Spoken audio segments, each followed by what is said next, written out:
عامر بن سعد بن ابی وقاص نے اپنے باپ سعد بن ابی وقاص سے خبر دی۔ انہوں نے بیان کیا کہ رسول اللہ صلی اللہ علیہ وسلم نے چند اشخاص کو کچھ مال دیا۔ اسی جگہ میں بھی بیٹھا ہوا تھا۔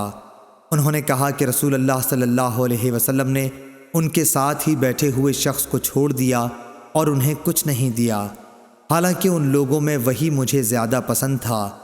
آخر میں نے رسول اللہ صلی اللہ علیہ وسلم کے قریب جا کر چپکے سے عرض کی، فلاں شخص کو آپ نے کچھ بھی نہیں دیا، واللہ میں اسے مومن خیال کرتا ہوں۔ رسول اللہ صلی اللہ علیہ وسلم نے فرمایا، یا مسلمان۔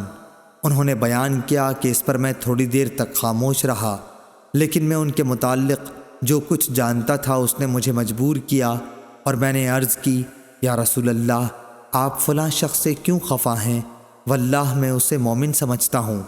آپ نے فرمایا، یا مسلمان۔ 3 مرتبہ ایسا ہی ہوا۔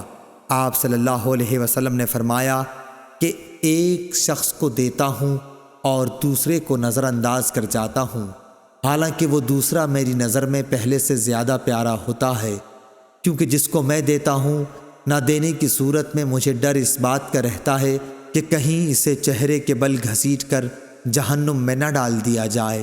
اور یعقوب بن ابراہیم اپنے والد سے، وہ صالح سے، وہ اسماعیل بن محمد سے، انہوں نے بیان کیا کہ میں نے اپنے والد سے سنا کہ وہ یہی حدیث بیان کر رہے تھے۔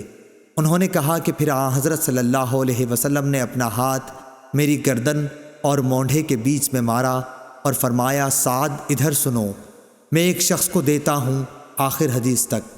ابو عبداللہ امام بخاری رحمہ اللہ نے کہا، قرآن مجید میں لفظ کبکبو اوندھے لٹا دینے کے معنی میں ہے، اور سورہ ملک میں جو مکبن کا لفظ ہے وہ اکبہ سے نکلا ہے۔